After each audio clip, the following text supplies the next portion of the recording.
Broadcasting from the business capital of the world, this is the Podcast Business News Network.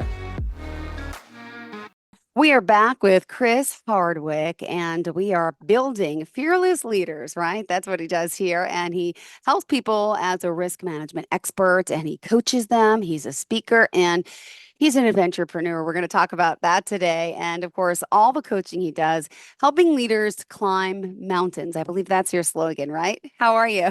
That's right. I'm doing Great. great. Great How to are you see you today, back. Jill? I'm doing well. So it's Chris Hardwick, inc.com. That's ChrisHardwickinc.com. And tell us right off the top a little bit about what it is you do, and then we'll get started in today's depth of conversation. Sure. I love taking entrepreneurs out of the wilderness, out into the wilderness, and kind of scaring the shit out of them a little bit. I think that too many of us get set in our ways, home offices, the daily grind, and I really like to mix things up and challenge people to learn what they are truly capable of. And I find the best place to do that is outside in the wilderness. And you are, let's see, taking another adventure. You're taking some leaders away next week, right? And this is what you do. Yeah, heading down to San Diego. It's a little cold up here in Canada, so we're going to head south and get into some warmer weather. And we've got some pretty exciting things planned. So yeah, I'm looking forward to it. Great. Well, now I've met you and heard you were the adventurepreneur, and that's what you are. And people might say, well, what exactly is an adventurepreneur? Could you break that down for us? Yeah, it's really that blend between adventure and entrepreneurialism. And, there's so many similarities between them, both of them. In my book that'll be dropping next year, I talk about the curse of being an adventurepreneur. And when I say curse, what I mean is it's often something that we're born with. We don't just wake up one morning and go, hey, I want to be an entrepreneur, or hey, I want to be an adventurer. It's often something that's deep seated in our DNA. Maybe we got it from our parents, our grandparents, whatever. But yeah, I think that that's what I've been discovering. However, what I'm doing now is I'm teaching people how to change that mindset from maybe being a little bit sedentary, maybe not getting out enough, Mm-hmm. and encouraging them to take some risks, overcome their fears, and discover what they're truly made of. And it's when we get out on these adventures that we learn how capable we are. But we put all of these obstacles in our way, and we tell ourselves all of these stories about what we can and cannot do. And I like to confront all of those fears that people have and all of those stories that people have got going on in their own head, and challenge them by saying, well, hang on a second. What makes you think you're not able to do that? Mm-hmm. And really get them thinking about the opportunity. And so going on adventures is a wonderful metaphor for Yep. business. And because Well, it's all about challenging the status quo, it's all about learning how to take on like overcome fear and take on new risks. So I've built a lot of systems and processes around how to do that.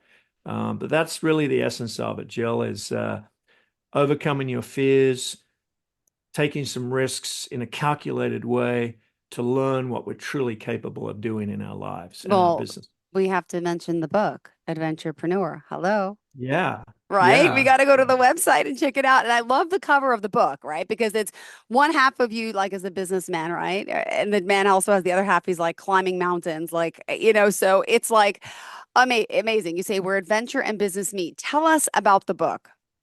Yeah, well, it really, I go through a nine-step plan. It's broken up into three parts. The first part of the book is around what I call the call. It's like this calling, this deep-seated need to break the cycle with everything that we know and to Mm-hmm. pursue adventure. And that's where I start off talking about the curse. And then I go into what's called the breakaway, where we break away from societal norms to a certain degree. We break away from what everybody thinks we should be doing or what everybody's telling us we should be doing. And it really starts off with developing this vision for our lives and what it can become and what it could Mm-hmm. become, and then laying down a plan to essentially get there. The next part of the book is around adventure and what does it mean to overcome fear?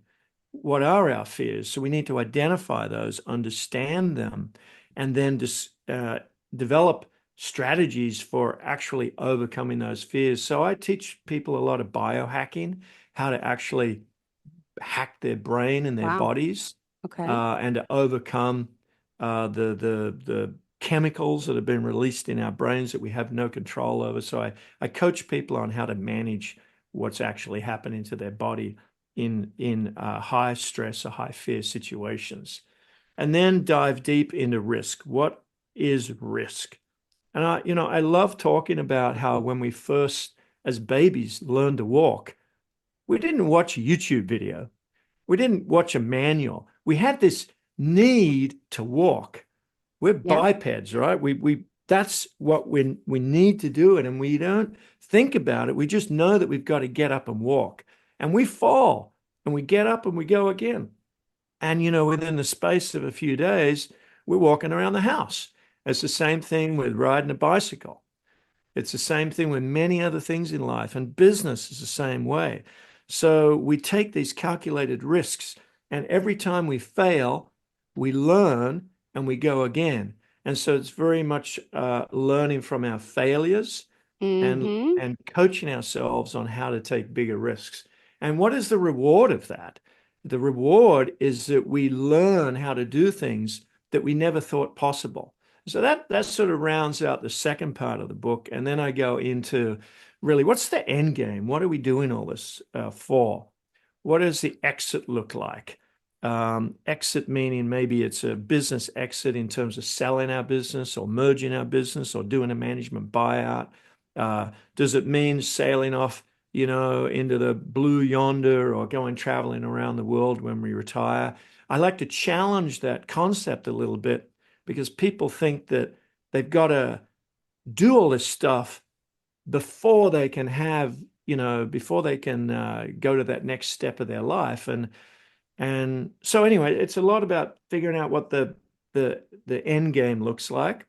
And then something I talk about is something my dad and I used to wrestle with. I call it the cake. And he always used to say to me, Chris, you can't have your cake and eat it too.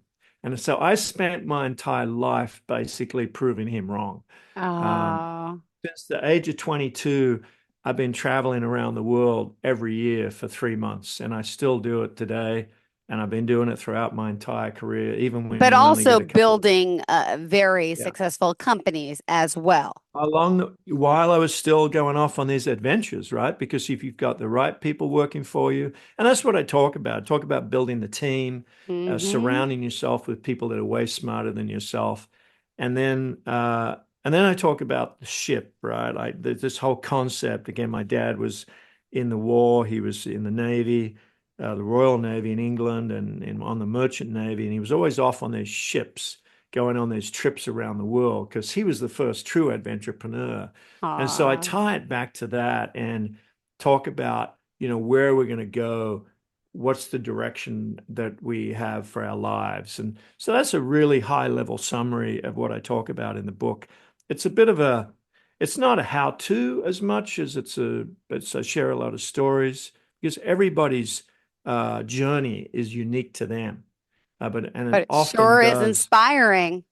Yeah, and it is, right? And it's just we can all create our own story. So I see myself as a bit of a change agent. I help people get out of the status quo, break the cycle. A lot of people these days are dealing with uncertainty. They're dealing with things that we've never seen before, fear of the future, AI, robots, lost jobs, autonomous vehicles. Like it's just all of this. There's so much confusion about what's going to happen in our world. And so I spend a lot of time helping people deal with that and coaching them on how they can actually be a catalyst as opposed to, waiting around to get disrupted by others, how they can drive change and growth. And so being a change agent is something I love doing, is helping my clients really make these huge changes in their lives.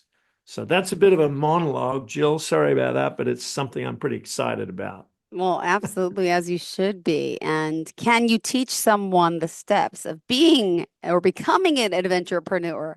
Yeah, Yes. I think you can. Absolutely. It's really that blend of adventure and business. And first, it begins with identifying what the vision is for our own lives. Like, what do we want to achieve? And too often, we place all these limitations on ourselves in terms of what we can and cannot do. So I encourage my clients to dream big, to dream hairy, audacious goals, things that, are really seem ridiculous at first place. But once we start to build a plan around that, we learn that actually nothing's impossible. Sometimes we've got to remove those naysayers out of our life, all of those people around us that are telling us what we can and cannot do. We've got to forge our own vision for our own lives. So that's a big part of where I start on this journey is is enabling people to dream big and create this vision for their own lives. Beautiful. And that's what you help people create. Again, we're talking to Chris Hardwick. If you are just tuning in, he's here helping leaders climb mountains. And as an adventurepreneur, we're talking about that today. As a coach, as a speaker, as an adventurepreneurist, he's here joining us today, talking to us not only about his book, but how he really wants you to, you could value everything. Like you mentioned, what I love, you believe in people's personal relationships as well, whether it's their children, their family, their friends, because that is crucial to a company to keep that employee, happy and the employer. It creates success overall if you have the whole package in a sense, right?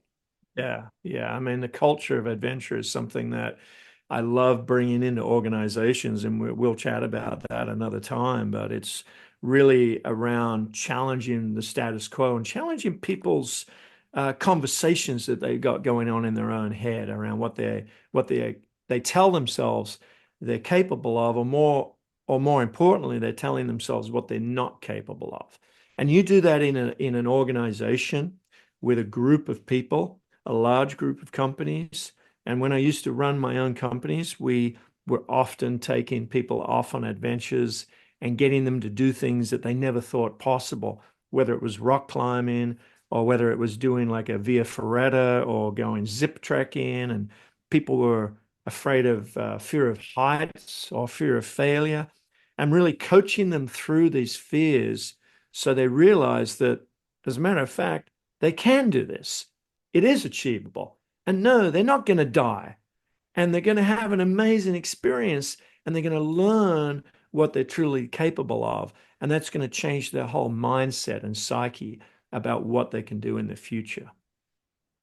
I love it. Well, what other aspects of an adventurepreneur did you want to share? I mean, we've been talking the past few months and we heard about your stories. By the way, how many countries have you visited, by the way, again? I'm up to 105 countries now. Okay, how many countries are in the world? I don't even know.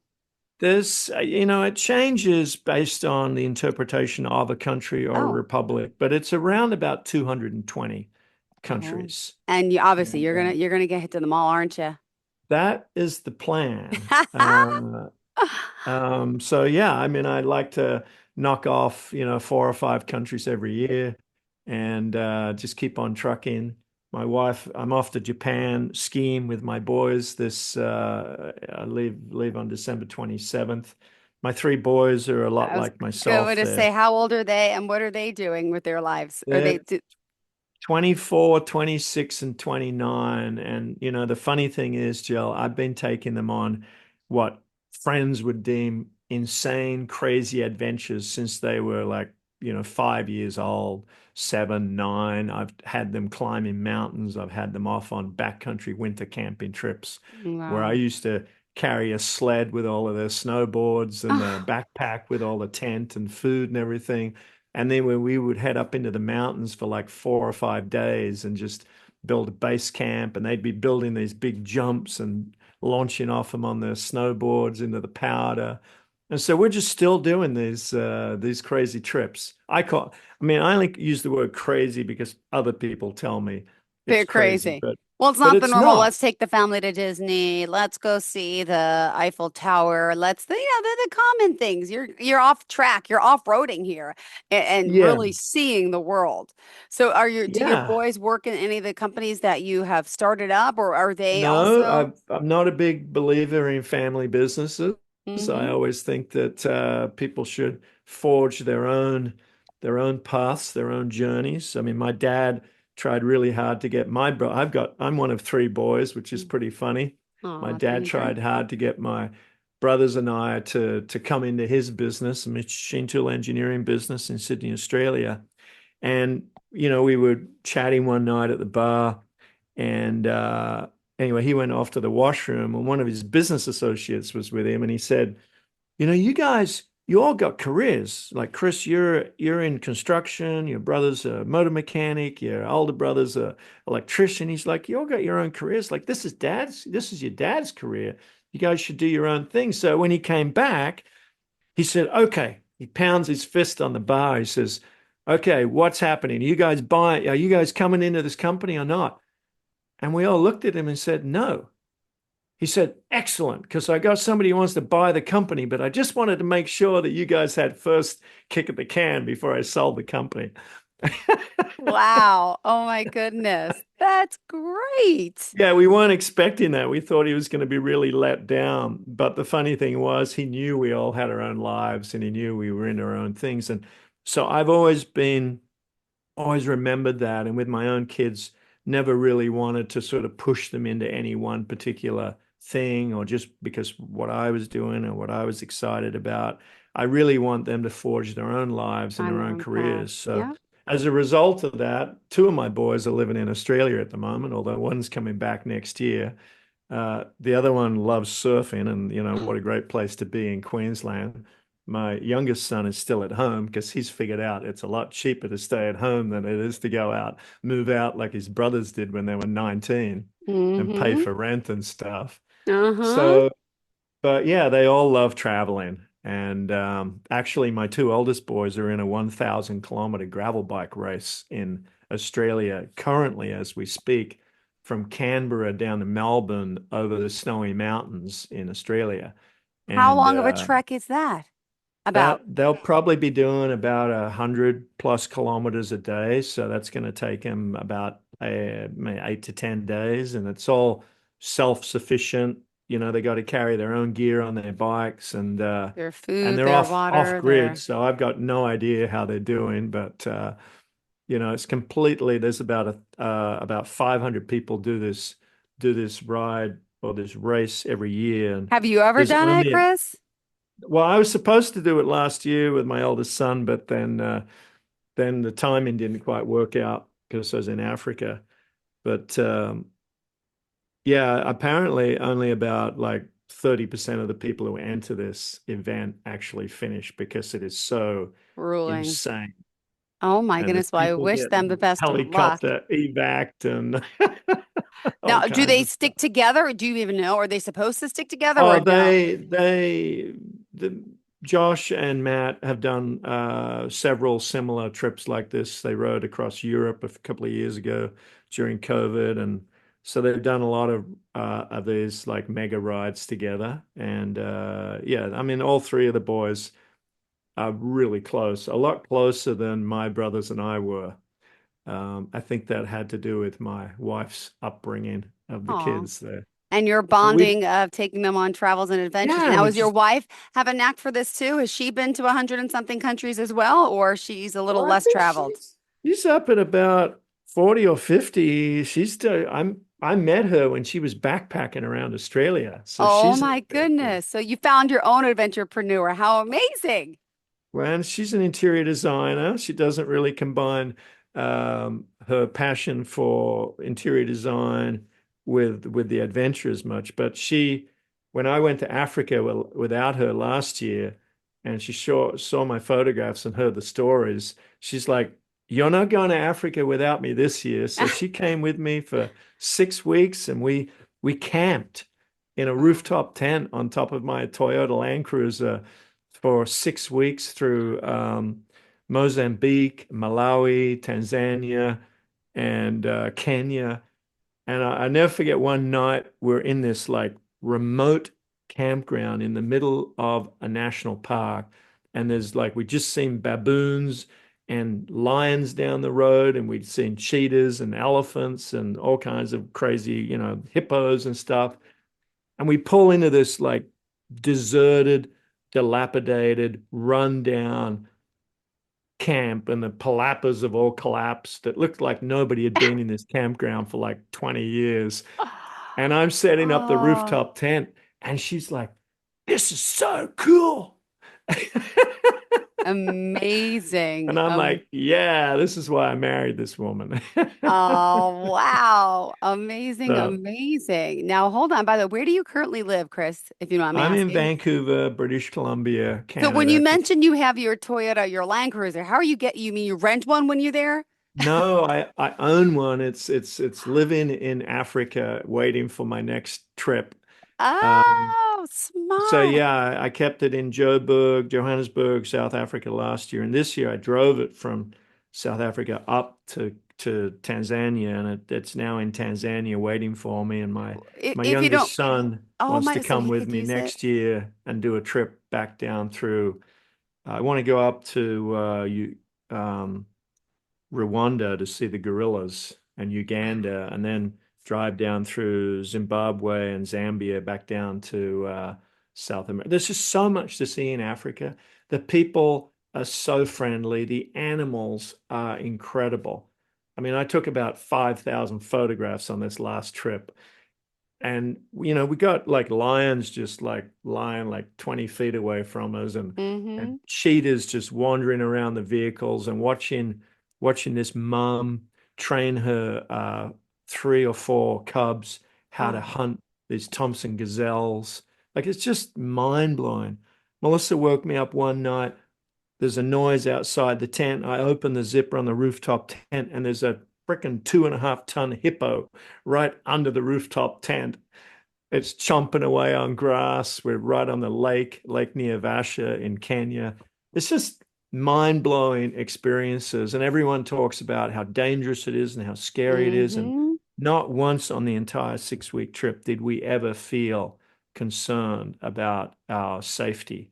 Everybody was Wow. super friendly, and the animals, they're not interested in us. They're interested in eating other animals. Yeah. Well, just curious. I guess this is normal for people who travel like yourself. So is there a place that you This is leave? not normal. Not very many people do a But self-guided well, no, it's so but safari you're through able to leave your Africa. vehicle somewhere. Do you keep it somewhere you know it with a friend, or is there a place that you Yeah, store yeah. it? This Or surprisingly, this is something that a lot of Europeans do. Not so oh, much North Americans, but a lot of Europeans will have vehicles in Africa, and they store them in like what are called overlander storage places. These wow. vehicles are called overlanders because they're Thank you. fully kitted out with fridge and stove and bedding, and all the cooking stuff, and the rooftop tent that pops up. It only takes a few minutes to set it up, and an awning, and you just have chairs and table. You're fully self-sufficient.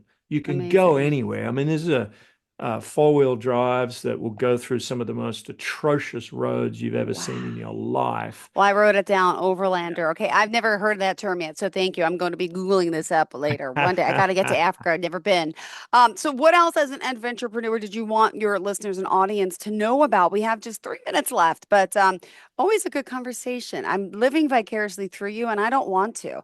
I want Yeah, to you be don't you. have to I live want to start, vicariously. but I have a 7 and 9 year old. I want to travel. It's not easy. For some people, it's not easy, but Why gosh. is it not easy, Jill? I don't have the finances to do so. I don't have the help to do so because it's just the three of us, right? So finances, I think, play a big part, at least for someone like me, No, right? I'm going to dispel Oh, that myth right go tell there, me. because it doesn't cost anything to go take your kids hiking into the woods. All Oh, right. oh, absolutely. But I want to go to Africa. I want to do these Okay, but cool trips. just Start just small. start small. Like my kids, I used to take them onto the local mountains. We would carry backpacks. They would have their own little backpacks with their sleeping bag in, even when they were 7 and 9 years old. And you don't need to go very far. Okay. You only need to go a few kilometers from the trailhead, right? And Mm-hmm. camp. And just the wonder, right? The stars are out and you can lie there on the ground outside the tent looking up at the stars. There's so You're right. much incredible beauty right at our doorstep, and it doesn't cost anything to go on these adventures. It's So amazing. you can start small. I Okay. used to take them, like I say, on these, even before they all had snowboards. I got them like some cheap snowshoes at Costco or Love whatever, Costco. Yep. hiking boots, and we just get out into the wilderness, get out into the forest, get Mm-hmm. out into the parks. You don't need to make it complicated, and it doesn't have to be expensive. And that's the thing that's really cool about going on adventures. It doesn't have to be expensive. And I'm sure that you could do a trip to Africa for the same amount of money as you could do a trip to Disney World. Very true. Um, yeah, and I mean, yeah, you don't need to spend a lot of money.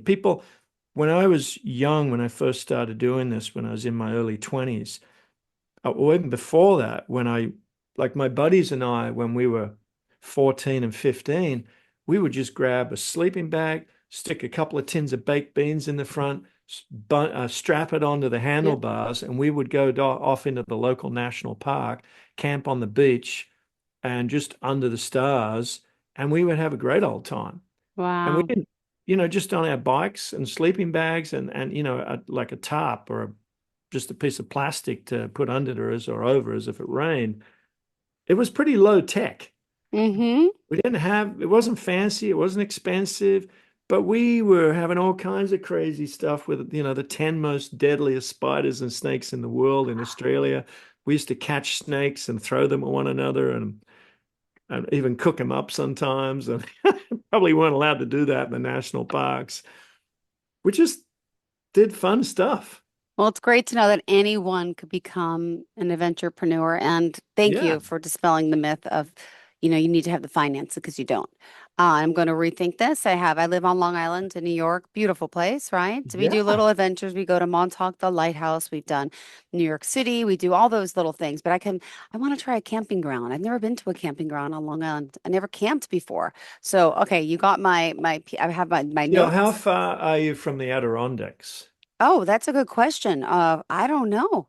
Because Good that's question. a famous That's mountain range that us. runs Yeah, down the east coast of the I US. know, but I'm on Long Island, so I'm about an hour away from New York City, then the Yeah. hike upstate. I'm not sure how far it is, but yeah, I mean, there's little campgrounds. I could start basic out here and just do like, Absolutely. yeah, Start small, take kiddie steps, and yeah, I can guarantee you the kids will have such an amazing time because they're just in the wilderness.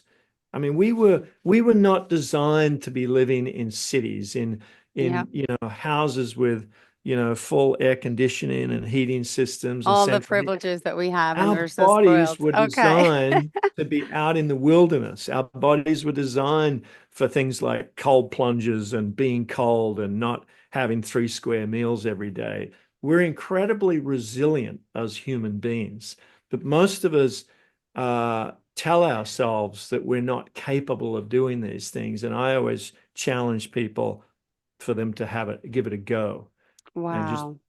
get out of their comfort zone, go find out what they're capable of, and they will be incredibly surprised by the rewarding experiences and memories that they create. Beautiful. Um, and you can't buy those memories, right? These are memories that you will have for a lifetime. And my kids, and I mean, I was a scout teacher for a while. I was a mountain bike coach. I was a soccer coach, and even at the local church, I had a youth group, and we would take them off just at night, like night hiking, instead of sitting around doing what we were probably supposed to be doing.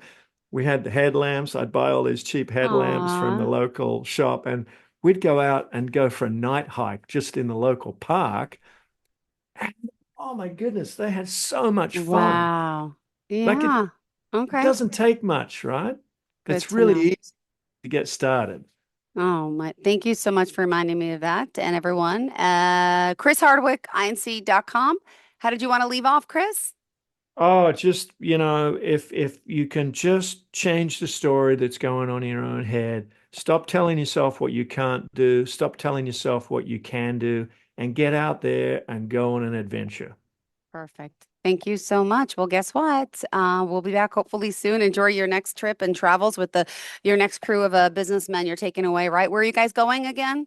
Going down to San Diego, and we've got some really exciting adventures planned. So I'm looking Awesome. forward to Thank you, that. Chris. You have a fantastic day. A great show. Thank you so much. Are you looking for even more of the podcasts and hosts that you love? The Podcast Business News Network is proud to announce that you now have even more ways to listen live. Check out the MyTuner Radio, online radio box, and Simple Radio apps on iOS and Android, or find us online. Search for Business News Network on mytuner-radio.com, or search Podcast Business News Network on streama.com and onlineradiobox.com/US. Take your podcast on the go and don't miss a minute of the action.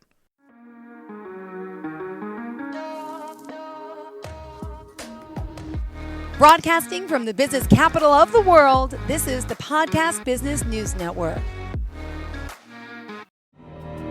For nearly 2,000 severely injured veterans, everyday life has become filled with barriers. Day-to-day simple tasks can become pretty daunting. I have to carry my chair up 2 flights of steps or have somebody do it for me. What scares me the most is just the falling. When I'm struggling with my house, I think, to have that one great barrier just knocked down, it's crucial. Home for Our Troops is a wonderful nonprofit that builds a Mortgage-free, fully adaptive, handicap-accessible house. And there's no catch. It'll be our very first home that we've ever owned. This is a game changer. This is where your life begins again. We need you to join us in completing this important mission. Please visit hfotusa.org and help build homes and rebuild lives. Because of you, everything's going to be okay.